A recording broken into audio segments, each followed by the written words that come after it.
Hi everyone, and thank you for joining me here again today. Appreciate you stopping by and visiting with me. The video today is going to be a little bit different. This is something that I hope to do on a weekly basis once I get myself more established and put up um, videos more consistently and more frequently. Thank you to everyone who's been sticking around and watching my videos. I sincerely appreciate it. Um, so my thought was to make this a series where once a week, right in the middle of the week, I just read some poetry to you, both for your benefit and for mine. Um, Life is hard, and sometimes you just need to take a little bit of a break from your day to day life and just be in the moment and be away from everything else that's on your mind, everything that fills you with anxiety and dread and fear and anything else. Apologize if my voice is failing a little bit. I attempted to make this video. This would be the fifth time. Um, Got all the way to the end and realized that I had muted my microphone the entire time. So my voice is going just a little bit hoarse, having spoken and read as much as I have tonight. Um, I'm going to be reading from three of my favorite poets tonight: Dan Smith, Pablo Neruda, and E. E. Cummings. It's Edward Estlin Cummings. Um, no particular theme in mind, but there's quite a lot of bit about fall since it's mid-October now. But mostly these are just my three favorite poets ever. Dan Smith is the singer of Listener, phenomenal talk music band. Highly recommend you check it out. In June of 2020, he put out this book. It's a collaborative work. Basically, he'd put out or done a poetry workshop, and the works that his students created, he put into a book and put in some of his own poetry as well. Dan is a fascinating character. I have loved his music for a long time. Um, the way he chooses to use language is so fascinating to me. I really recommend you checking out his music, checking out his poetry, buying a copy of the book, There We Grew, Poetry Inspired by Dan Smith, if you get a chance. Um, and thank you, Dan, if you're watching, for letting me read from your book. Next one, like I said, Pablo Neruda. Again, fascinating human being. He's somebody that I would have loved to have met while he was around. Um, just led a really incredible life and had such wild and varied experiences. If you get a chance, just Google Pablo Neruda and just read his Wikipedia page. I'm sure he'll fascinate you just like he fascinates me. And the last poet is E. E. Cummings. E. E. Cummings is responsible for my favorite quote ever. Quote is, "To be nobody but yourself in a world which is doing its best night and day to make everyone else means to fight the hardest battle which any human being can fight and never stop fighting."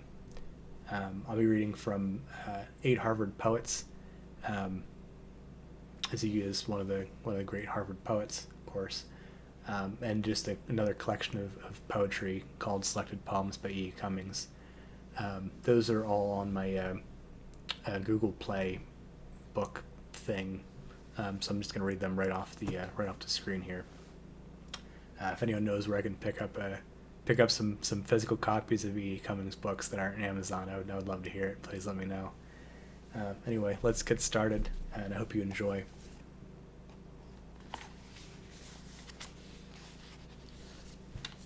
First poem is called Little Bird by Dan Smith.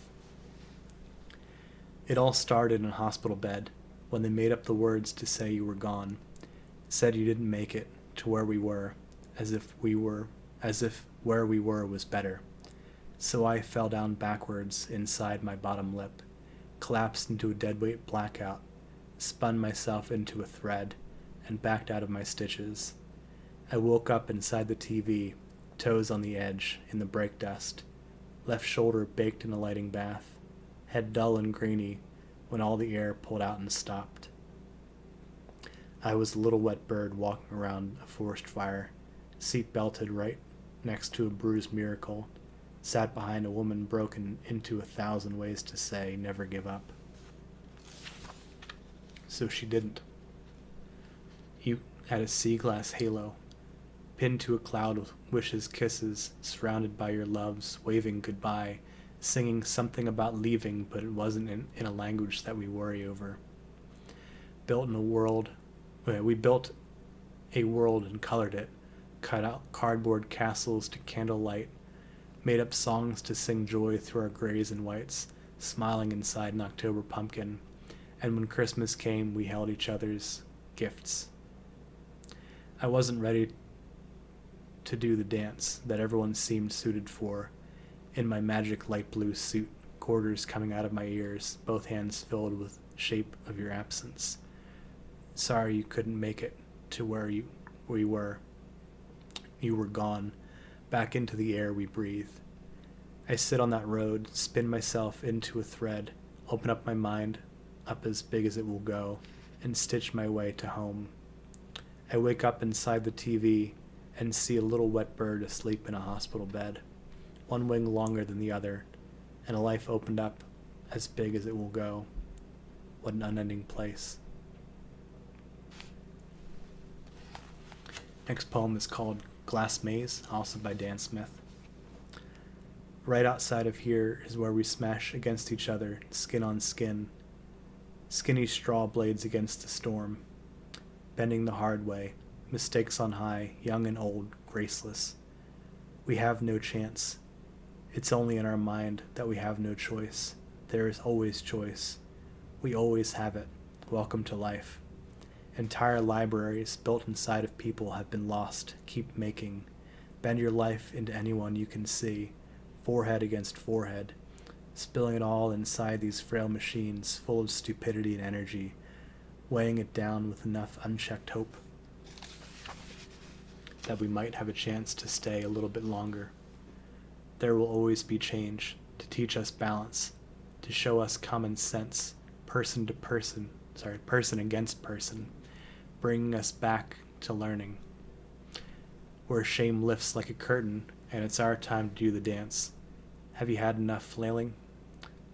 Take time to be kind, and also to yourself, and build the future together with your hands, with your loves, pounding time into infinity, folding it on top of itself, our skin made out of sandpaper, grinding each other down until we're shorter, worn down with memories, and the choices we've decided on were passed over, were lucked into. What a mess, what a thing, what a life. We're all playing pretend, crashing into each other, waking up with brand new hearts. That only works when we make them die over and over again. It's the only way, and that's just today.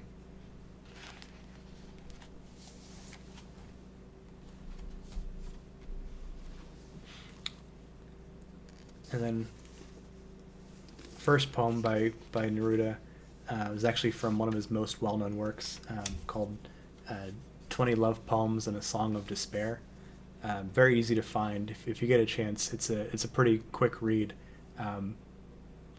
Fascinating little book. Just you need to read it more than once to really kind of get what he's talking about. In my opinion, at least. Maybe you'll get it right away. Who knows? Vastness of pines. Ah, vastness of pines, murmur of waves breaking, slow play of lights, solitary bell, twilight falling in your eyes, Toradal. Snail the earth sings in you. In you the river sings, and my soul flees in them, as you desire, and you send it to where you will. Aim my road on your bow of hope, and in a frenzy I will free my flock of arrows. On all sides I see your waste of fog, and your silence hunts down my afflicted hours. My kisses anchor, and my moist desire nets in you with your arms of transparent stone. Ah, your mysterious voice that love tolls and darkens in the resonant and dying evening, Thus in deep hours I have seen over the fields the ears of wheat tolling in the mouth of the wind.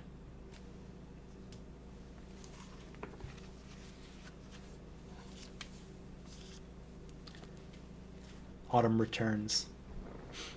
A day dressed in mourning falls from the bells, like a fluttering veil of a roving widow. It is a color, a dream, of cherries sunk in the earth, a tale of smoke restlessly arriving to change the color of water and of kisses.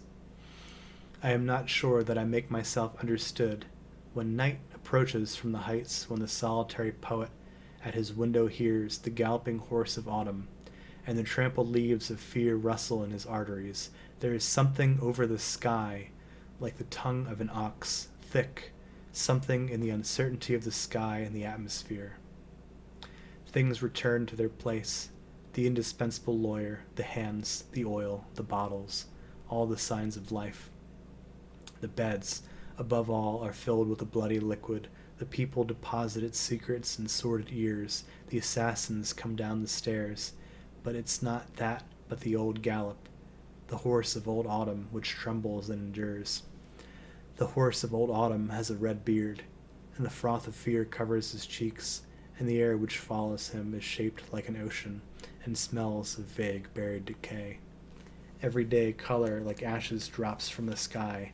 The doves must deal it out for the earth, the rope of which is woven by oblivion and tears, time which has slept long years in the bells, everything. The outworn clothes, the women watching the snow fall, the black poppies which no one can look at without dying, everything falls into the hands which I raise in the midst of the rain.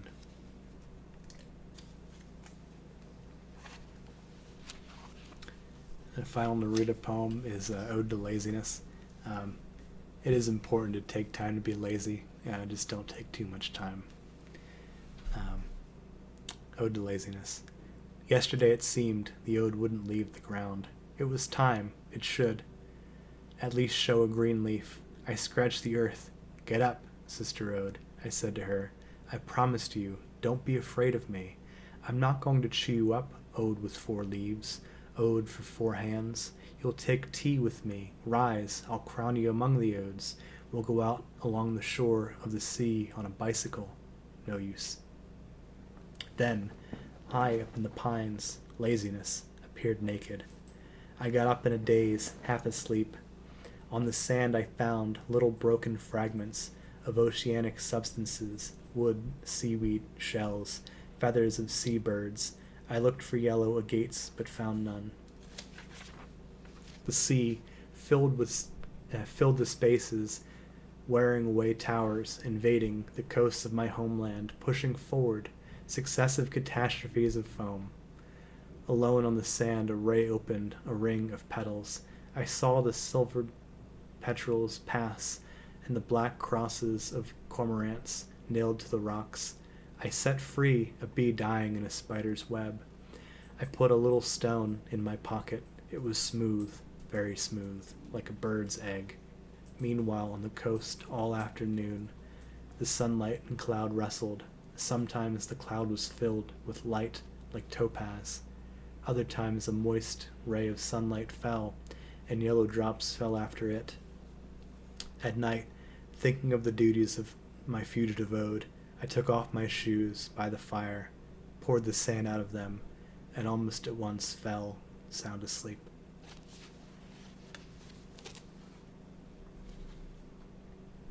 And the final 2 poems by E.E. Cummings. The first one is called Finis.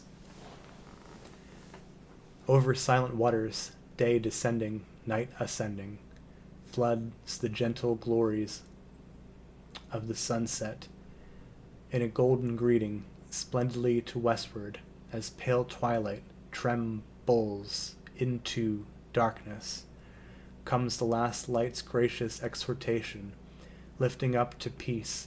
So when life shall falter, standing on the shores of the eternal God, may I behold the sunset flooding over silent waters.